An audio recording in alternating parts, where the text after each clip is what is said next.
केंद्रीय मंत्री धर्मेंद्र प्रधान जी हमारे साथ हैं। आखिरी तक तो यही तय नहीं हो पा रहा था कि धर्मेंद्र प्रधान ढेंकनाल से लड़ेंगे कि संबलपुर से लड़ेंगे। रणनीति होता है ना, क्या मेरे प्रतिद्वंदियों को मैं बता के जाऊं कि मेरा रणनीति क्या है? उनको गुमराह कर रहने दीजिए। एक स्पेशल चार्टर्ड प्लेन यहाँ से गया था जिसमें वीके पांडेयन, प्रणब प्रकाश दास सब दिल्ली पहुंचे, बंद कमरे में मीटिंग हुई। बात बिगड़ कहाँ गई? महाप्रभु जगन्नाथ जी की कसम खा के कहता हूँ, मैं इस प्रकार की कोई भी प्रकार गोरख धंधे में नहीं था। बीजेपी और बीजेडी लोग कहते हैं यहाँ पर फ्रेंडली मैच खेलती है 5 साल और जैसे ही चुनाव आते हैं तो एक दूसरे के खिलाफ हो जाती है। हम उनसे असहमत है, असहमति हमारी बरकरार है, हमारी संघर्ष है और हम अलग कल्पना लेके चुनाव लड़ रहे हैं। मंत्री ने इशारा दिया है कि जो भी उड़ीसा का मुख्यमंत्री बनेगा, अगर भाजपा जीतती है तो कोई उड़िया व्यक्ति ही बनेगा। धर्मेंद्र प्रधान की संभावनाएं भी बढ़ती हुई दिखाई दे रही है। पार्टी तो मेरा किसी की जागीर है नहीं, 5 लोग मिलके जो प्रक्रिया में तय करते हैं वही होता है। एक मुद्दा भाजपा बहुत जोर शोर से यहाँ पर उठा रही है, वो है उड़िया अस्मिता का, और इसी मुद्दे के आधार पर वीके पांडेयन को लगातार घेरा जा रहा है। 4.5 करोड़ उड़िया लोगों में आदरणीय मुख्यमंत्री नवीन पटनायक जी को एक भी कोई व्यक्ति नहीं मिले जो उनको वारिस कह सके। जब यहाँ से अश्विनी वैष्णव को, जो उड़ीसा के बाहर के रहने वाले हैं, उनको राज्यसभा भेजकर रेल मंत्री बनाया जाता है, अपराजिता सारंगी को भुवनेश्वर से टिकट देकर सांसद बनाया जाता है, तब बीजेपी का उड़ीसा अस्मिता वाला मुद्दा कहाँ? ये तो तर्क कहो या कुतर्क कहो, इसको हम क्या कह पाएंगे। एनएच की हालत बड़ी खराब है। पांडेयन आपके ऊपर दोष मढ़ते हैं कि ये बीजेपी ने नहीं किया। आपको क्या लगता है कि मैं ढेंकानाल या संबलपुर में चुनाव लड़ूंगा? जगह जगह पे जहाँ रेल ओवरब्रिज होगा, जहाँ फॉरेस्ट लैंड का एक्विजिशन होगा, उसी को जानबूझ के उन्होंने अड़ंगा डाला। चुनाव यात्रा पावर्ड बाय टेटमोसॉल। हर सीजन का स्किन स्पेशलिस्ट टेटमोसॉल, डॉक्टर्स का सुझाया नंबर 1 ब्रांड। केंद्रीय मंत्री धर्मेंद्र प्रधान जी हमारे साथ हैं। सुबह सुबह का वक्त है, कहाँ निकल रहे हैं आप इतने जल्दी? मैं अभी माँ समलेश्वरी का दर्शन करने के लिए जा रहा हूँ। वहीं से आज जब चुनाव प्रचार की आखिरी दिन है, माँ का आशीर्वाद लूंगा और मेरे मित्र आसाम के मुख्यमंत्री हेमंत बिश्व शर्मा जी भी आ रहे हैं, वो मेरे लिए यहाँ समर्थन मांगने आ रहे हैं। दोनों हम जाएंगे देवगढ़ में हम एक रोड शो करेंगे, फिर मैं लौट आके रेंगाली में आखिरी रोड शो रेंगाली में करूंगा और कल मैं दिन भर बाकी जो 5 विधानसभा है वहाँ हो आया हूँ आखिरी बार, और आज ये 2 करके फिर मैं सब चीज हमारे वोटर भगवान को समर्पित कर दूंगा कि मेरे मन में जो बात था, मेरे को जो कहना था, मेरे जो सपने थे, मेरे जो मुद्दे थे, मैंने सब जनता के सामने रखा और मेरे को पूरा भरोसा है इस बार जनता मेरे को यहाँ आशीर्वाद करेगी और हमारे राज्य में भी भारतीय जनता पार्टी की बहुत बड़ी विजय होगी, दोनों लोकसभा और विधानसभा में। 15 साल बाद आप इलेक्टोरल पॉलिटिक्स में वापसी कर रहे हैं, कितना बड़ा चैलेंज है, और वो भी जब आपने सीट चुनी है तो संबलपुर।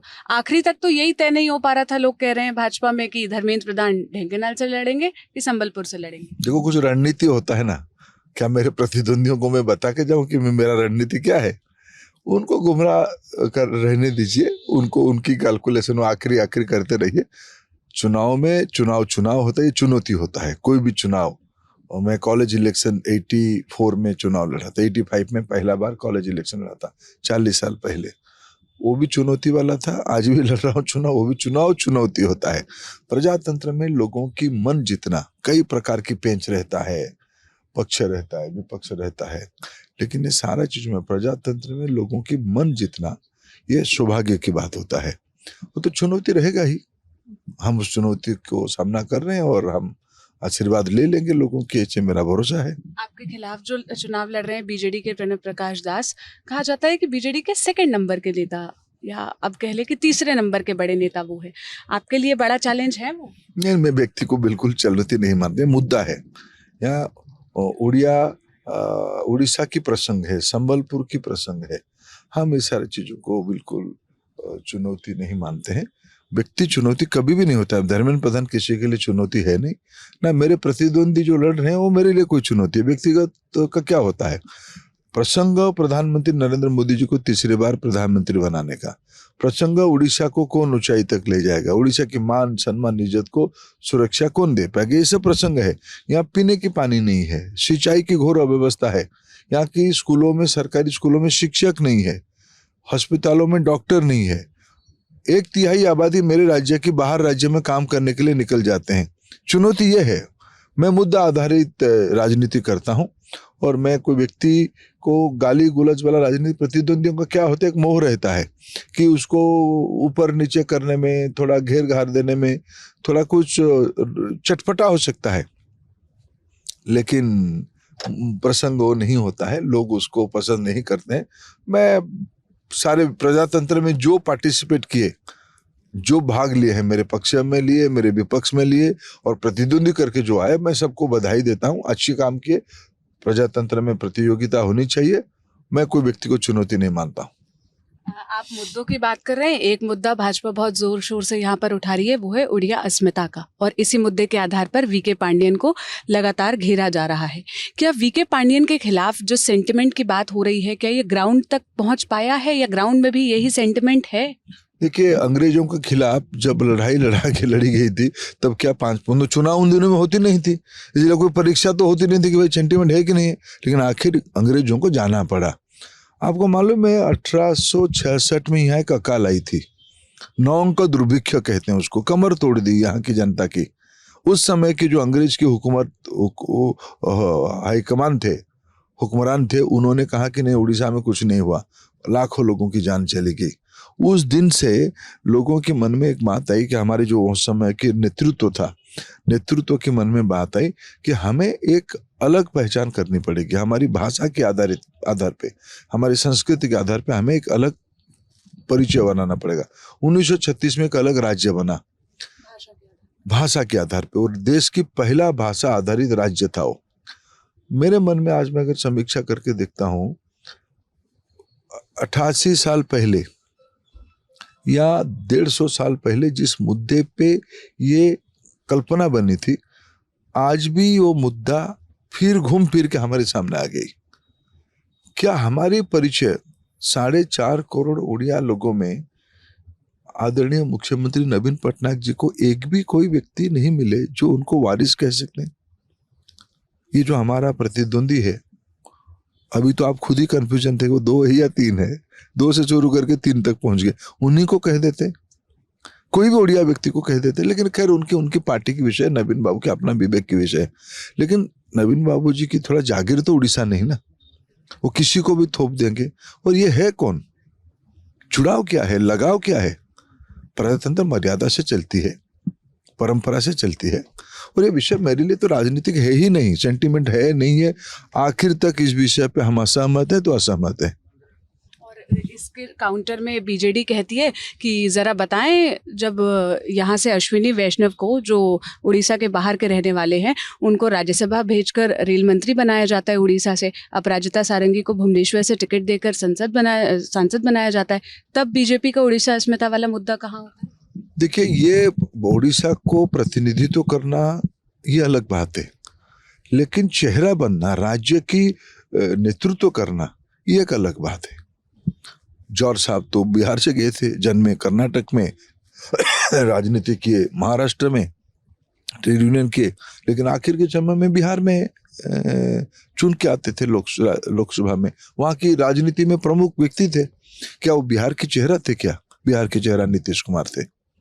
देखिए, यही तो विषय है समझ की राजनीति, ये प्रजातंत्र है। बारीकी को ना समझ के सत्ता मोह में आप कब्जा करना चाहते हो, ये अंग्रेजों की मानसिकता ही था। आप तो काले हो, आपकी थोड़ी ना बुद्धि है, हम ही तो हुकूमत करेंगे, क्यों? हम गोरे हैं, तुम्हारी बुद्धि नहीं है। ये तो तर्क कहो या कुतर्क कहो, इसको हम क्या कह पाएंगे? ये तो एकाधिकारवाद के लक्षण है।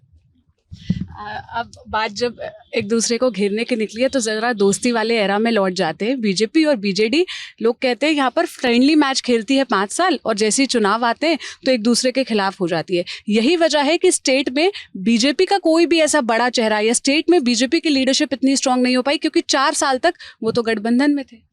देखिए, कई मुद्दे पे कई पार्टी भारतीय जनता पार्टी को केंद्र में सपोर्ट करते थे। महिला संरक्षण में कांग्रेस पार्टी भी केंद्र सरकार को समर्थन किया। क्या हमारी गठबंधन हो गई थी क्या, या होने वाला है? देखो, फ्लोर में राष्ट्रीय मुद्दे पे इकट्ठा आना ये एक अलग बात है, लेकिन चुनाव लड़ना, हम 2009 से यहाँ बीजू जनता दल के आमने सामने चुनाव लड़ रहे हैं। उसके पहले हम लोग 2 बार मिलके चुनाव लड़े थे। वो पुरानी बात है। 2009 से 2024 तक हम 9, 14, 19 और ये चौथा चुनाव हम आमने सामने चुनाव लड़ रहे हैं। हम अलग आइडिया से चुनाव लड़ रहे हैं। उनकी आइडिया की सीमा है, उनकी सीमित कल्पना में वो काम करते हैं, जिसलिए आज राज्य की बदहाली है। हम उनसे असहमत है, असहमति हमारी बरकरार है, हमारी संघर्ष है और हम अलग कल्पना लेके चुनाव लड़ रहे हैं। बस एक आखिरी सवाल, असहमति को खत्म करने के लिए एक स्पेशल चार्टर्ड प्लेन यहाँ से गया था जिसमें वीके पांडेयन, प्रणब प्रकाश दास सब दिल्ली पहुंचे, बंद कमरे में मीटिंग हुई, आप भी मौजूद थे। बात बिगड़ कहाँ गई? क्योंकि खबर तो ये उड़ी थी कि लगभग सब कुछ फाइनल है, बस ऐलान होना बाकी है। देखिए, मैं महाप्रभु जगन्नाथ जी की कसम खा के कहता हूँ, मैं इस प्रकार की कोई भी प्रकार गोरख धंधे में नहीं था। और मेरे जितना जानकारी है, भारतीय जनता पार्टी की कोई एजेंडा नहीं था किसी के साथ मिलने का। और किसी की कुछ मजबूरी होगा, किसी को कुछ चीज की डर होगा, वो कहीं जाके किसी की गुहार में होंगे, उनको मालूम है, उनको पूछिए प्रश्न। मैं उसके उत्तर देने का शायद योग्य व्यक्ति हूं नहीं। और बाकी रहा, राजनीति में संवाद की कहाँ कमी होनी चाहिए? होनी तो चाहिए। इसमें से देखो, आज भारत की राजनीति को, प्रजातंत्र को यहां तक मत ले जाओ भाई। महाभारत की युद्ध में भी आखिर कौरव पांडव रात को तो युद्ध विराम के बाद बात करते थे ना। इसके लिए ये प्रजातंत्र की सौंदर्यता है। लेकिन यहाँ राजनीति होनी चाहिए मुद्दे पे, प्रसंग पे, लोगों की समस्या पे, और हम उस राजनीति में विश्वास करते हैं। प्रधानमंत्री ने इशारा दिया है कि जो भी उड़ीसा का मुख्यमंत्री बनेगा, अगर भाजपा जीतती है तो कोई उड़िया व्यक्ति ही बनेगा। ये स्टेटमेंट से धर्मेंद्र प्रधान की संभावनाएं भी बढ़ती हुई दिखाई दे रही है। हालांकि आप लोकसभा लड़ रहे हैं, लेकिन लोग कहते हैं कि बीजेपी अप्रत्याशित संभावनाओं को पूरा कर दिखाने वाली पार्टी है। देखिए, ये तो हमारी पार्टी तो मेरा किसी की जागीर है नहीं, मेरा एक प्रजातांत्रिक पार्टी है। 5 लोग मिलकर जो प्रक्रिया में तय करते हैं वही होता है। आज तो प्रधानमंत्री जी ने स्पष्ट किया है 2 चीज। इस बार आप हमें आशीर्वाद दीजिए, भारतीय जनता पार्टी को आप आशीर्वाद दीजिए उड़ीसा में सेवा करने का। दूसरा, हमारा मुख्यमंत्री कोई बाहरी नहीं होगा। हमारा मुख्यमंत्री उड़ीसा का कोई महिला या पुरुष होगा, उड़िया ही होगा। बाकी फिर इसमें कौन किसको तय करेगा, पार्टी की मेरा प्रक्रिया वो तय कर लेगा। एक आखिरी सवाल बस आपके वेस्टर्न उड़ीसा से जुड़ा हुआ। हम जब भुवनेश्वर से चलकर यहाँ तक आ रहे थे, संबलपुर तक, तो हमने देखा एनएच की हालत बड़ी खराब है। पांडेयन आपके ऊपर दोष मढ़ते हैं कि ये बीजेपी ने नहीं किया। आपको क्या लगता है, क्या वजह है कि अब तक यहाँ का हाईवे नहीं बन पाया? देखिए, एक ही हाईवे का कोट करते हैं, बाद में एक 53 है, उसके बारे में एकदम भूल ही जाते हैं। एक हाईवे की जितना काम कंप्लीट होनी चाहिए था, उसकी 90-95% काम कम हो गया है। राज्य सरकार की असहयोग के कारण वो जानबूझ के एक षड्यंत्र रचा है कि मैं ढेंकानाल या संबलपुर में चुनाव लड़ूंगा। जगह जगह पे जहाँ रेल ओवरब्रिज होगा, जहाँ फॉरेस्ट लैंड के एक्विजिशन होगा, उसी को जानबूझ के उन्होंने अड़ंगा डाला। ये उनकी चुनावी स्टंटबाजी है, लोग उसको समझते हैं। अगर भाजपा जीत कर आ जाती है तो क्या मुद्दे होंगे या क्या ऐसे प्रोमिनेंट काम होंगे जो आपको लगता है कि पिछले 25 साल से अधूरे रह गए हैं, नवीन बाबू की इतनी स्ट्रांग सरकार होने के बावजूद, जो नहीं पूरा हुआ? कौन चीज का स्ट्रांग सरकार? पीने की पानी मिला है, सिंचाई हो रही है। 50% बच्चे मैट्रिकुलेशन से नीचे छोड़ देते हैं, नहीं पढ़ पाते हैं। चिकित्सा के लिए डॉक्टर नहीं है, 1/3 लोग पलायन कर गए। इसी को आप स्ट्रांग मानते हैं? अगर यही समीक्षा है तो मैं क्षमा चाहूंगा इस प्रकार की समीक्षा से। उड़ीसा को 2036 तक देश की 1 नंबर राज्य बनाना यही हम लोगों की सपना है। नहीं, मैंने स्ट्रांग इसलिए नहीं बोला क्योंकि प्रधानमंत्री आके कहते हैं ना सबसे लोकप्रिय मुख्यमंत्री, इसलिए सवाल था। आखिरी सवाल आपके, प्रजातंत्र की लिहाज को आप प्रसंग मत बनाओ, लिहाज तो अभी भी करना पड़ेगा। एक आखिरी सवाल बस आपके शिक्षा मंत्रालय से जुड़ा हुआ। ये सवाल मेरे एडिटर ने भी कहा था कि मैं आपसे पूछूं। आप न्यू एजुकेशन पॉलिसी को लेकर बहुत एक्साइटेड दिखते हैं, क्या विजन है आपका उसको लेकर? ये 21वीं सदी की विश्व की समस्या का समाधान करने का दस्तावेज है। आजादी के बाद संविधान जिस पवित्रता से बनी थी, उस पवित्रता से राष्ट्रीय शिक्षा नीति भी बनी है। पीढ़ी को तैयार करने के लिए ये बहुत बढ़िया एक ये मेरे लिए गीता जैसा है। इसको इम्प्लीमेंट करना सौभाग्य की बात है। और एक ये जो आरोप लगते हैं कि कभी मुगलों से जुड़ा कुछ हटा दिया जाता है, कभी बाबरी मस्जिद से जुड़ा चैप्टर हटा दिया जाता है। जो पीला जिनको जन्डिस हो गया है, मैं उसको क्या समझा पाऊंगा, उनको समझा नहीं पाऊंगा। अनेक कहानी है, विश्व स्तर की विषयों को ले आना।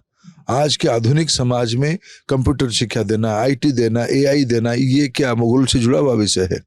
अनेक, आप जानते हो यहाँ कूदोपल्ली एक स्थान है जहां आप खड़े हो, यहाँ 57 लोगों की शहादत हुई थी 1857 में। क्या इतिहास के हिस्सा नहीं होनी चाहिए? ये निर्दिष्ट कालखंड के बारे में सिर्फ पढ़ते रहे, ये कौन सी ज्ञान हुआ?